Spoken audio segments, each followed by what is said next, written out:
السلام علیکم میرے عزیز دوستو اور بھوت بنگلے کے مکینوں، ایک دفعہ پھر آپ کی بہن آپ کی خدمت میں ایک انٹرسٹنگ سٹوری کے ساتھ حاضر ہوئی ہے۔ ہاں جی، معذرت، بہت معذرت، ایک لمبے عرصے کے بعد میں چینل پر آئی ہوں، بٹ انشاءاللہ اب میں ریگولر ہونے کی پوری کوشش کروں گی۔ چلو چھٹو، تسی سناؤ، ٹھیک ہو؟ رضائیوں میں گھسنے والا موسم تو اب نہیں رہا، ہلکا سا پنکھا ہی چلا لیتے ہیں۔ اب لائٹس آف کرنے کے بعد سیدھا چلتے ہیں ہم اپنی سٹوری کی طرف۔ یہ سٹوری ہمیں اکاڑا سے ملی ہے، ہماری ایک ویور نے دی ہے۔ بیسیکلی یہ سٹوری ان کے چاچو اور ان کی فیملی کی ہے۔ وہ کہتی ہیں کہ میں بھی اپنے چاچو کے ساتھ ہی رہتی ہوں۔ میرے چاچو کی فیملی نے مجھے اڈاپٹ کیا ہے۔ ہم ناردرن ایریاز میں رہتے تھے۔ ہمارا گھر پہلے آبادی میں ہوا کرتا تھا، لیکن پھر ہم نے کام کے سلسلے میں کسی اور جگہ گھر لے لیا۔ جہاں ہم نے گھر لیا تھا وہ علاقہ غیر آباد تھا، چند ایک گھر تھے وہاں، اور ہمارے گھروں کے سامنے سڑک پار کر جنگل شروع ہو جاتا تھا۔ وہ گھر تھوڑا نہیں، بہت عجیب تھا، وحشت آتی تھی اسے دیکھ کر۔ اس کا اظہار میری چاچی نے بھی کیا، لیکن ہمیں یہی لگتا تھا کہ نیا گھر ہے اور علاقے کا بھی ماحول چینج ہوا ہے، اس وجہ سے بھی عجیب لگ رہا ہوگا، اور آہستہ آہستہ سب ٹھیک ہو جائے گا۔ کچھ ٹھیک کیا ہونا تھا، اس گھر میں ہماری پہلی رات سے ہی عجیب و غریب واقعات شروع ہو گئے، لیکن وہ اتنے معمولی تھے کہ ایک وقت کے لیے تو نوٹس کیا جا سکتا تھا ان کو، لیکن فوراً ہی اگنور ہو جاتے تھے۔ کبھی سوچا ہی نہیں تھا کہ ان کو اگنور کرنا ہمارے لیے اتنا برا ثابت ہو سکتا ہے۔ یہ واقعات زیادہ دیر تک معمولی نہیں رہے۔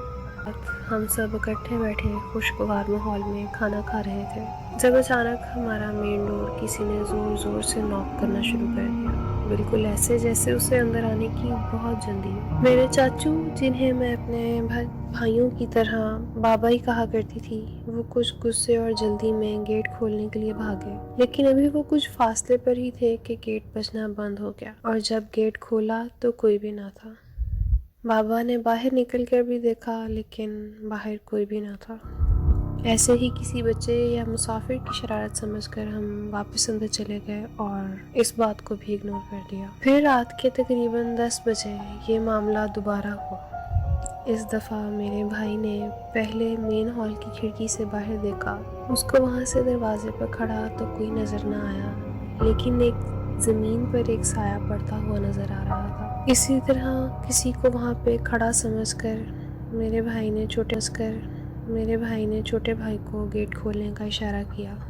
جیسے ہی بھائی دروازے کے قریب ہوا، دستک پھر رک گئی۔ اب کی بار بھائی نے جب کھڑکی سے باہر دیکھا تو ایک گیدڑ بھاگتا ہوا نظر آیا، اور گیٹ کھولنے پر وہاں پھر سے کوئی نہیں تھا۔ چند دن اور سرک گئے، اور اس دوران دستک والا معاملہ تو نہیں ہوا، لیکن شیشے کے برتن ٹوٹنا، پانی والے نل اپنے آپ کھلنا اور بند ہونا، دروازے کھڑکیاں بند ہونا، ان سب کو ہم سب اگنور کیا کرتے تھے۔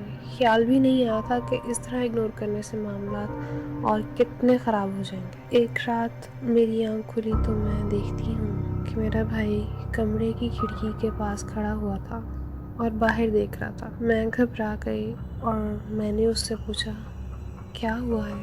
یہاں کیوں کھڑے ہو؟ لیکن اس نے میری بات کا کوئی جواب نہیں دیا۔ میں مزید ڈر گئی کہ پتہ نہیں کیا ہوا ہے، اور میں نے اسے دوبارہ پکارا، کیا ہوا ہے؟ ٹھیک ہو؟ اب کی بار میں ذرا اونچا بولی، تبھی اچانک کسی نے میرے کندھے پر ہاتھ رکھا۔ اتنی اچانک حرکت پر میں بہت بری طرح ڈری، اور مڑ کر دیکھا تو میرا بھائی شہیر سوئی جاگی سی کیفیت میں مجھے دیکھ رہا تھا۔ کیا ہوا ہے؟ کیوں آدھی رات کو جگا رہی ہو؟ خوف سے میری آنکھیں پھٹنے کو تھیں، دونوں ہاتھ منہ پہ رکھے میں چیخ روکنے کی کوشش میں تھی۔ میں نے کھڑکی کی جانب دیکھا تو وہاں پر کوئی بھی نہیں تھا۔ میں خوف سے کھڑکی کی طرف اشارہ کر کے بتانے لگی، وہاں کوئی تھا، کھڑا تھا، آپ کے جیسا۔ میں نے بامشکل ہکلاتے ہوئے اپنے بھائی کو بتایا، ارے کوئی بھی نہیں تھا وہاں پر، ایسے ہی نیند میں ڈر گئی ہو، وہم ہو رہا ہے تمہیں، پلیز سو جاؤ اور مجھے بھی سونے دو، ڈر لگ رہا ہے تو امی کے پاس چھوڑ آتا ہوں۔ اتنا کہنے کے بعد وہ واپس سونے کے لیے لیٹ گیا، اور میں ساری رات آیت الکرسی کا ورد کرتے ہوئے جاگتی رہی۔ میں اٹھ کر سارا معاملہ گھر والوں کو بتایا تو سب نے یہی کہا کہ میں نیند میں ڈر گئی ہوں گی، لیکن جو میں نے دیکھا تھا اپنے ہوش و حواس میں دیکھا تھا، اس دن سے ہی مجھے چپ لگ گئی تھی۔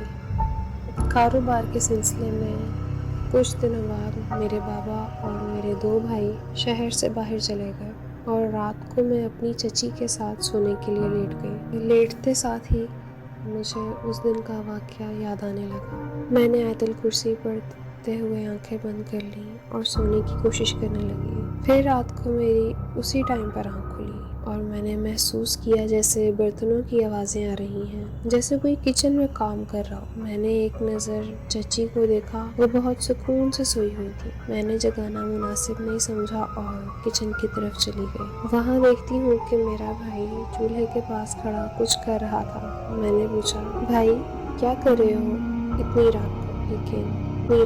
لیکن جواب نہیں آیا۔ بھائی کیا ہوا ہے؟ چائے بنا رہے ہو؟ اب کی بار میں نے اس کے پاس جا کر پوچھا، لیکن ان کے وجود میں ذرا سی بھی حرکت نہیں آئی۔ کیا ہوا بھائی؟ تم جان بوجھ کر مجھے ڈرا رہے ہو نا؟ اس دن بھی آپ نے مجھے ڈرایا تھا نا؟ میں نے کہتے ساتھ ہی اس کا بازو پکڑ کر اپنی طرف موڑ لیا۔ جس کو میں اپنا بھائی سمجھ بیٹھی تھی وہ پتہ نہیں کون سی مخلوق تھی۔ اس کی آنکھوں کی جگہ بالکل خالی تھی، جیسے کالے گڈھے ہوں۔ یہ دیکھنا تھا کہ میں خوف سے بے ہوش ہوں۔ دوبارہ میری آنکھ اپنے کمرے میں کھلی۔ میرے بابا، سب بھائی، امی اور ایک بزرگ میرے پاس موجود تھے۔ میرے ہوش میں آتے ہی مجھ سے پوچھنے لگے کیا ہوا تھا، اور ان کے بتانے سے ہی پتہ چلا کہ 3 دن سے بے ہوش تھی میں، لیکن میری زبان کچھ بھی بول سکنے سے قاصر تھی۔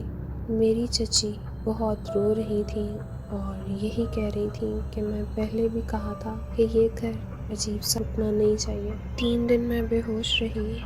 ان دنوں میں بھی چچی بتاتی ہیں کہ دستک والا معاملہ مسلسل رہا تھا۔ چچی اور باقی گھر والوں کے ساتھ بھی ایسے کچھ واقعات ہوتے رہے۔ ان بزرگ نے بتایا کہ 4 سال پہلے یہ گھر ایک عورت کا تھا جو کالا علم کیا کرتی تھی، اور علم خراب ہو جانے کی وجہ سے وہ جل کر مر گئی تھی۔ اس کے بعد سے یہاں کوئی بھی نہیں آتا، اور جو نیگیٹو اینٹیز یہاں موجود ہیں وہ کسی کو رہنے بھی نہیں دیں گی۔ ہم نے اس گھر کو چھوڑنے میں عافیت جانی اور وہاں سے چلے گئے، لیکن وہ 2 واقعات میں اپنی ساری زندگی نہیں بھول سکتی۔ That's really very very terrifying story۔ امید ہے کہ اب آپ جہاں بھی رہتے ہوں بالکل صحیح سلامت ہوں۔ ویڈیو پسند آئے تو لائک، شیئر اور کمنٹ کرنا مت بھولیے گا۔ اللہ ہم سب کو ہمیشہ ہر وبا اور بلا سے محفوظ رکھے۔ ٹل دا نیکسٹ ویڈیو، اللہ حافظ۔ سوری ایک بات تو میں کہنا بھول ہی گئی۔ اگر آپ ہمارے ساتھ اپنا ایکسپیرینس شیئر کرنا چاہتے ہیں تو کائنڈلی مجھے انسٹاگرام پہ ڈی ایم کریں، مجھے ای میل کر دیں۔ دونوں لنکس آپ کو ڈسکرپشن باکس میں مل جائیں گے۔ ٹل دا نیکسٹ ویڈیو، اللہ حافظ۔